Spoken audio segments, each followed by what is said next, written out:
Bonjour à toutes et à tous. Bienvenue à Deux-Montagnes dans les Basses-Laurentides. Mon nom est Philippe Aubry. Je suis l'auteur du projet Histoire d'un Nord. Deux-Montagnes fait partie de la couronne nord de Montréal. La municipalité est bien connue pour son train de banlieue que l'on s'affaire à convertir en une branche du réseau express métropolitain, le REM, depuis quelques années. Aujourd'hui, je vous propose, avec moi, de découvrir l'histoire fascinante de Deux-Montagnes qui est intimement liée au train.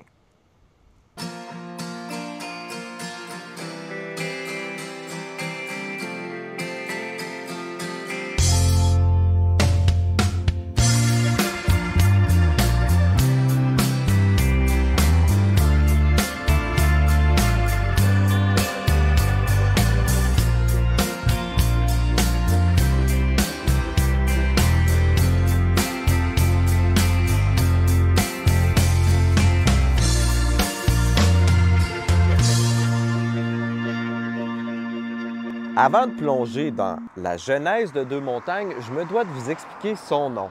Dans l'histoire de la région, Deux-Montagnes réfère à plusieurs entités. Il y a bien sûr le lac des Deux-Montagnes, ce plan d'eau important qui fait la jonction entre la rivière des Outaouais et la rivière des Mille-Îles. À l'époque de la Nouvelle-France, une seigneurie porte également le nom de Deux-Montagnes, mais sachez que la ville actuelle n'est pas issue de ce domaine seigneurial. Enfin, il y a le comté de Deux-Montagnes, qui est issu du régime parlementaire britannique qui est instauré en 1791 au Bas-Canada. Le nom Deux-Montagnes vient remplacer celui de York en 1830. Mais vous vous demandez peut-être, quelles sont les Deux-Montagnes? Il existe quelques hypothèses, mais les historiens s'entendent généralement sur le fait qu'il s'agisse des collines d'Oka, puisqu'elles dominent la plaine des Basses-Laurentides. Un amas de roches auquel se greffent deux promontoires de 180 et 200 mètres. Ce sont les Deux-Montagnes en question. Pour ce qui est de la ville, Deux-Montagnes, le nom est utilisé depuis 1963, car il remplace le toponyme de Saint-Eustache-sur-le-Lac, qui a été adopté en 1921. Le territoire actuel de la ville de Deux-Montagnes se retrouve dans la seigneurie de la rivière du Chêne, elle-même issue du découpage de la seigneurie de la rivière des Mille-Îles. Cette seigneurie est concédée à Michel Sidrac Duguay de Boisbriand en 1683 et en 1718, le domaine est scindé en deux parties. La partie ouest est celle qui nous intéresse. Sous l'impulsion du seigneur Eustache-Louis Lambert-Dumont, les premières concessions auront lieu et vers 1768, la paroisse de Saint-Eustache est érigée canoniquement. Le seigneur Dumont concède à Charles-André Spénard une terre qui correspond au territoire de la ville actuelle de Deux-Montagnes en 1802. Spénard est engagé à titre de meunier l'année suivante pour le compte du seigneur. C'est lui qui s'occupe du moulin sur la rivière du Chêne à Saint-Eustache, qui est connu aujourd'hui comme étant le moulin Légaré. Au début des années 1800, vu le nombre croissant de censitaires dans la seigneurie de Rivière-du-Chêne, Eustache-Louis Lambert-Dumont fait construire un nouveau complexe banal vers 1804, le Grand Moulin, situé à la jonction entre le lac des Deux-Montagnes et la rivière des Mille-Îles, ici entre l'île Turcotte et la rive nord. Charles-André Spénard devient meunier à ce moulin puisqu'il habite la terre bordée par le complexe. Les habitants de l'île Jésus viennent même y faire moudre leurs grains en empruntant une traverse de bac. Au 19e siècle, le territoire de la ville de Deux-Montagnes est essentiellement agricole. Certaines demeures nous témoignent de cette époque. Voici par exemple la maison de la famille Dumoulin derrière moi au 2501 chemin d'Oka. Elle a été construite en 1827. Maintenant, je vous montre la maison Berthelet qui se trouve au 1506 chemin d'Oka, qui a été construite en 1834. Avec la fin du régime seigneurial en 1854, le monopole des seigneurs sur les moulins tombe et dès les années 1870, le Grand Moulin passe aux mains d'intérêts privés. Celui-ci est moins utilisé qu'auparavant puisque l'agriculture des Basses-Laurentides délaisse la culture des céréales au profit de la culture maraîchère et de l'industrie laitière. En plus du moulin à grains, le complexe est équipé d'un moulin à carder pour la laine ainsi qu'un moulin à scie. Une telle installation est primordiale à une époque où tout est fabriqué en bois. Les maisons, les granges, les meubles, les clôtures, les ponts et j'en passe. En 1908, un dénommé Jean-Baptiste Berthiaume se porte acquéreur du complexe du Grand Moulin. Il l'exploite jusqu'en 1912, puis, après 2 ans d'inactivité, sous la recommandation d'un de ses cousins, M. Berthiaume convertit le moulin en petit complexe industriel. L'objectif est de produire de l'hydrogène. L'équipement arrive d'Europe en 1914 et est fondée la Oxygen and Hydrogen Gas Company. L'entreprise n'aura pas une longue existence puisqu'elle est détruite dans une explosion accidentelle en 1917. Le terrain est vendu et seules les ruines demeurent. 2 tentatives de reconstruire des barrages hydroélectriques restent sans lendemain et le Grand Moulin disparaît sans laisser de traces. D'ailleurs, ne le cherchez pas, aujourd'hui, il ne reste plus rien. Vers 1900, le territoire actuel de la ville de Deux-Montagnes ne compte qu'une cinquantaine de familles d'agriculteurs. Il n'y a pas de noyau villageois à Deux-Montagnes, étant donné la proximité du village de Saint-Eustache, qui sert donc de centre de service aux agriculteurs. Le phénomène de la villégiature d'été gagne les rives de la rivière des Mille-Îles depuis les années 1880, à des endroits comme Terrebonne, Sainte-Rose et Rosemère. Des familles bourgeoises anglophones de Montréal apprécient le calme des lieux et l'éloignement de la grande ville en se réfugiant dans des chalets. C'est ainsi que commence la villégiature à Deux-Montagnes. Isaïe Belair, un résident du secteur, construit quelques résidences secondaires sur sa terre qui longe la rue Grand-Moulin. Il fait également construire une chapelle en 1908 pour accueillir les villégiateurs. Un embryon de village né sous son impulsion, au point où l'on surnomme le secteur Val-Bélair ou Bélairbourg, et qu'une tentative de former une municipalité indépendante de la paroisse de Saint-Eustache est lancée en 1912. Cette nouvelle ville existe de février à juin avant d'être dissoute pour retourner sous la juridiction de la municipalité de la paroisse de Saint-Eustache. Le 21 octobre 1918, un événement important survient. Le premier train du Canadien Norton arrive en provenance de Montréal en empruntant la voie ferrée qui passe par le tunnel sous le Mont-Royal. La Compagnie du Canadien Nord exploite un grand réseau au Québec et en Ontario, avant sa faillite et l'intégration dans le Canadien national en décembre de 1918. Dans les Laurentides, on peut penser à la ligne de chemin de fer qui va à Saint-Rémy-d'Amherst, dont je vous présentais l'histoire dans une autre capsule. La particularité de la portion de la voie ferrée entre Montréal et Saint-Eustache-sur-le-Lac, donc Deux-Montagnes, est d'être mue par des équipements qui fonctionnent à l'électricité dès 1925. Le matériel roulant s'avère d'une durée de vie exemplaire puisque certaines locomotives demeurent en fonction jusqu'à la refonte majeure du réseau des années 1990. Sur les abords du chemin d'Oka, derrière moi, on peut observer une automotrice qui est construite par General Electric dans les années 1910 et qui a par ailleurs servi sur la ligne de train. Pour les auditeurs qui auraient la chance de visiter le musée ferroviaire Expo-Rail à Saint-Constant, sur la rive sud de Montréal, vous y trouverez un autre exemplaire, numéroté 6711, qui apparaît d'ailleurs dans les photos d'époque de la ville de Deux-Montagnes.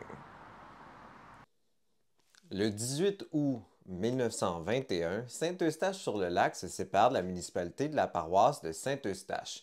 Elle n'est pas très populeuse à ses débuts, comptant moins de 300 résidents, mais de nombreux villégiateurs viennent grossir ses rangs à chaque été. Le train du Canadien national transporte des contingents de touristes à la recherche des belles plages du lac des Deux-Montagnes. Dans le secteur, ce sont les plages Brunet et Gagnon qui attirent les foules. La plage Brunet, parfois appelée Brunette, se trouvait ici, au bout de la 15e avenue, sur le bord de l'eau. Des familles des classes sociales plus modestes peuvent s'offrir une résidence secondaire aux dimensions réduites, déposée sur des pilotis. Ces chalets sont regroupés autour de la gare dans le secteur Grand Moulin. Comme ça, la famille peut passer ses étés à la campagne et le père de famille emprunte le train matin et soir pour se rendre travailler à Montréal. De cette façon, la ligne du Canadien national devient, dès ses débuts, un train de banlieue. En 1931, on compte environ 2000 villégiateurs pour une population permanente de 215 personnes dans le secteur. Des commerces ouvrent leurs portes, principalement à l'intention des touristes, que l'on pense à ces dépanneurs-restaurants. La chapelle d'Isaïe Belair était située ici, au 137 rue du Grand Moulin, devient trop petite pour recevoir les fidèles catholiques. En 1930, on ouvre l'église Saint-Agapi sur le terrain de l'église actuelle. Vu la présence de villégiateurs anglophones, mais également catholiques, cette église comprenait deux salles distinctes pour accommoder les deux groupes linguistiques. Il y a également des touristes de confession protestante, lesquels fréquentent l'Église unie construite en 1925. Des loisirs sont également à la disposition de tout ce beau monde, comme le club de curling et de tennis Cedar View Country Club, qui est ouvert en 1925. En 1933, on ouvre un club de golf à Deux-Montagnes. Deux cinémas ouvrent dans le secteur. Au coin du chemin d'Oka et de la 15e avenue, le théâtre Normandie ouvre dans les années 1930.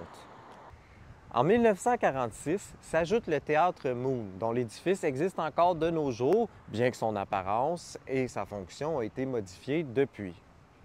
Je m'attarde maintenant avec vous sur l'histoire de l'hôtel de ville de Saint-Eustache-sur-le-Lac. D'abord parce que c'est encore l'hôtel de ville de Deux-Montagnes, mais ensuite parce que sa construction a fait scandale, si on veut. Vous savez, durant la Grande Dépression, donc dans les années 1930, le gouvernement fédéral offre des subventions aux municipalités pour faire travailler ses chômeurs. Ici, le gouvernement a donné 3 000 en subvention en 1931 pour faire construire une mairie. Et le conseil municipal prend l'étrange décision d'engager des ouvriers de Labor à Plouffe, situé sur l'île Jésus, pour sauver quelques cents de l'heure en salaire. Les électeurs n'apprécient pas cette trahison et aux élections municipales de la même année, soit 1931, vont défaire les conseillers qui sont responsables de ce scandale. Sur un autre ordre d'idée, l'hôtel de ville de Deux-Montagnes a la particularité de posséder un logement. D'ailleurs, en 1936, le premier locataire de ce logement, c'est le premier policier de la ville, Thomas Martin. Son travail comme constable comprend la surveillance des bonnes mœurs, surtout qu'on est en zone de villégiature. Si les maillots de bain sont tolérés sur les plages, gare à celui ou à celle qui le porterait en pleine rue, parce que le policier se fera un plaisir de vous donner une amende de 20 $. La Deuxième Guerre mondiale exerce une forte pression sur le marché locatif à Montréal. Vu les rationnements, il ne se construit pas assez de logements dans la grande ville et l'économie de guerre nécessite une plus forte main-d'œuvre qu'auparavant. Il faut bien loger tous ces travailleurs et leurs familles. Cette situation amène à une explosion des coûts liés au logement, ce qui n'est pas sans rappeler ce qui se produit depuis quelques années au Québec. Après le conflit, il sévit une grave pénurie de logements à Montréal. De nombreux ouvriers francophones du sud-ouest de Montréal, majoritairement de Verdun, de Pointe-Saint-Charles et de Saint-Henri, quittent la grande ville pour demeurer à l'année dans leur chalet, à Saint-Eustache-sur-le-Lac. En réalité, c'est souvent leur dernier recours. Et donc, c'est le train qui favorise le choix des ouvriers canadiens-français à se tourner vers la rive nord, car ils peuvent ainsi se déplacer jusqu'à leur lieu de travail, que ce soit les usines le long du canal La Chine, ou bien les ateliers de Canadair à Ville-Saint-Laurent. En empruntant le départ de 7 heures du matin du train, le père de famille peut revenir le soir vers 18 heures dans le secteur de Grand Moulin. Dans les années 1950, de nouvelles locomotives et de nouveaux wagons sont même ajoutés, vu le bon achalandage sur la ligne du Canadien national. Ceci est exceptionnel lorsqu'on compare avec les autres chemins de fer un peu partout en province, dont l'achalandage décline sérieusement à cette époque, comme le célèbre Petit Train du Nord.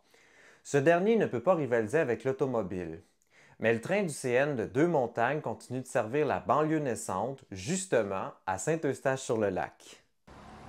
L'église de Saint-Agapi, qui sert au culte tous les étés depuis 1930, devient une paroisse à part entière en 1946. En 1961, l'église est détruite dans un incendie et on va achever la construction de l'église actuelle en 1962.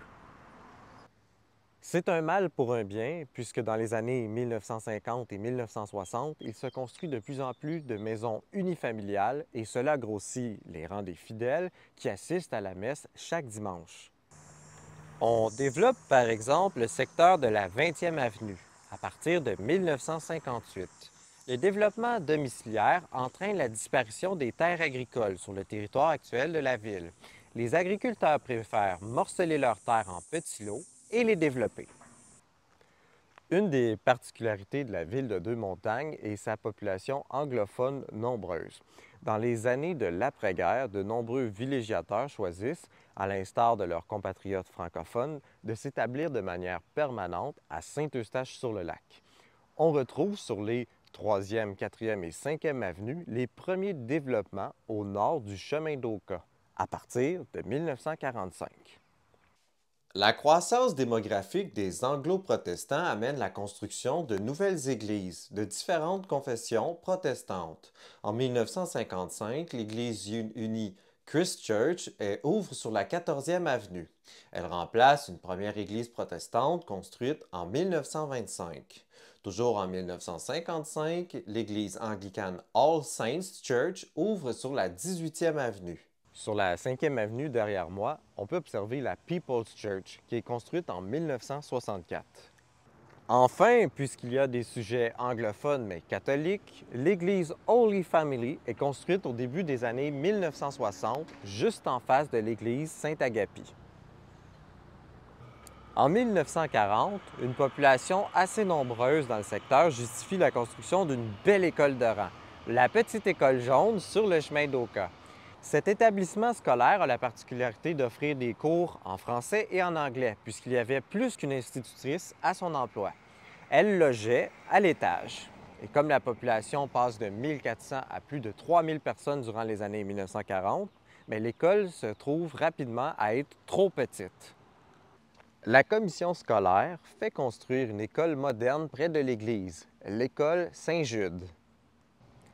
En 1953, elle ne suffit déjà plus à accueillir les jeunes et on fait construire l'école Sauvé.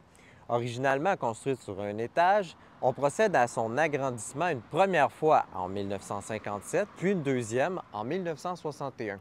C'est vous dire comment la population de Saint-Eustache-sur-le-Lac croît dans les années du baby boom. On met à profit le sous-sol de la première église Saint-Agapi, ainsi que l'ancienne école de rang pour s'assurer d'offrir à tous l'éducation dont ils ont besoin. À cette époque, les jeunes de la première à la 6e année vont à l'école Saint-Jude. L'école Sauvé accueille les plus vieux, de la 7e à la 11e année, soit l'équivalent du secondaire 1 à 4 de nos jours. Vu la composition linguistique de la municipalité, les cours sont offerts à la fois en français et en anglais dans les deux écoles. En 1961, il est convenu que l'école Sauvé sera celle des jeunes francophones. L'école Saint-Jude, quant à elle, va accueillir les élèves anglophones. C'est encore le cas actuellement, alors que 2 commissions scolaires administrent l'éducation selon la langue à Deux-Montagnes en 2025. Il y a le Centre de service scolaire d'Émile-Île pour les élèves francophones et la commission scolaire Sir Wilfrid Laurier pour celle qui accueille les étudiants anglophones. Les 2 administrations scolaires tiennent 5 écoles primaires et 3 écoles secondaires à l'heure où je vous parle, ici, à Deux-Montagnes. Au début des années 1960, Saint-Eustache-sur-le-Lac atteint le cap des 7200 habitants, ce qui lui permet d'obtenir le statut de ville. Le conseil municipal souhaite diminuer la confusion qui existe avec la ville voisine de Saint-Eustache et demande l'avis de ses citoyens pour trouver un nouveau toponyme. Les francophones soumettent Grand Moulin en l'honneur du secteur qui a fait naître et grandir la municipalité depuis 1921. Comme je vous le mentionne depuis le début de cet épisode, la population anglophone est assez importante à Deux-Montagnes et c'est elle qui soumet Deux-Montagnes, Two Mountains, au conseil municipal. C'est le nom qui sera adopté puisqu'il convient à tous. Mais vous vous doutez que dans le Québec nationaliste des années 1960, le penchant Two Mountains ne passe pas auprès du gouvernement provincial et il sera donc abandonné. Ainsi, le 25 juillet 1963, Saint-Eustache-sur-le-Lac devient la ville de Deux-Montagnes. De 1955 à 1962, la question de l'eau potable est au cœur de bien des débats au conseil municipal. Vu la croissance spectaculaire de la ville, il devient de plus en plus important d'offrir une eau potable de qualité ainsi que des égouts à tous les citoyens. Le maire Larry Cool règle le dossier avec l'inauguration de l'usine de filtration municipale en 1962. Oui, vous avez bien entendu, le maire Larry Cool. Le politicien a été conseiller municipal dans les années 1940 et il devient maire en 1961 jusqu'à 1967. Et pour celles et ceux qui se demandaient pourquoi, c'est la raison pour laquelle il y a une rue Cool à Deux-Montagnes. Sous son administration, on fait construire la belle piscine municipale du Parc central en 1964. Dans les années 60, l'eau du lac des Deux-Montagnes est de moins en moins attrayante vu sa pollution élevée. On délaisse les plages au profit de la nouvelle infrastructure pour se rafraîchir lors des chaudes journées de juillet. En 1968, on fait construire le réservoir d'eau de la ville afin d'assurer une pression constante dans le réseau d'aqueducs. À l'instar des autres municipalités des Basses-Laurentides, Deux-Montagnes se développe autour de sa fonction résidentielle orientée vers Montréal. La construction des autoroutes 15 et 640 de 1959 à 1974 assure une connexion rapide et efficace vers Montréal et le reste des Laurentides. Le réseau routier explique également le déclin de l'achalandage des plages dans les années 1960, alors que la plus forte motorisation de la population amène les gens à privilégier des villes comme Saint-Sauveur, Sainte-Adèle et Sainte-Agathe pour une escapade de fin de semaine. Le club de golf est vendu en 1974 et on y construit un quartier résidentiel à la place. Pour les résidents au sud du chemin d'Oka, il devient nécessaire d'éradiquer les inondations printanières. La ville fait donc construire, à partir de 1976, une digue. En 1986, s'ajoute le barrage du Grand Moulin, qui vient contrôler le niveau de l'eau du lac des Deux-Montagnes. À la même époque, la ville se dote d'un centre communautaire qui accueille la bibliothèque municipale. Achevé en 1978, l'édifice est agrandi à 2 reprises depuis. En 1994, la ville de Deux-Montagnes compte 13 000 habitants. Le secteur autour de la polyvalente Deux-Montagnes est construit à partir de ces années-là. Nommé le quartier du Coteau, l'endroit a l'avantage d'être connecté au transport en commun via la gare de Deux-Montagnes du train de banlieue. En 30 ans, tout le territoire de la municipalité est loti, si bien que la population a augmenté moins rapidement dans les 30 dernières années, atteignant 19 000 Deux-Montagnais et Deux-Montagnaises en 2023. En 1966, le métro de Montréal est inauguré en grande pompe. Des dirigeants montréalais proposent même l'idée de convertir le train de banlieue en métro, une idée qui semble un peu saugrenue, surtout lorsqu'on analyse les méthodes suggérées.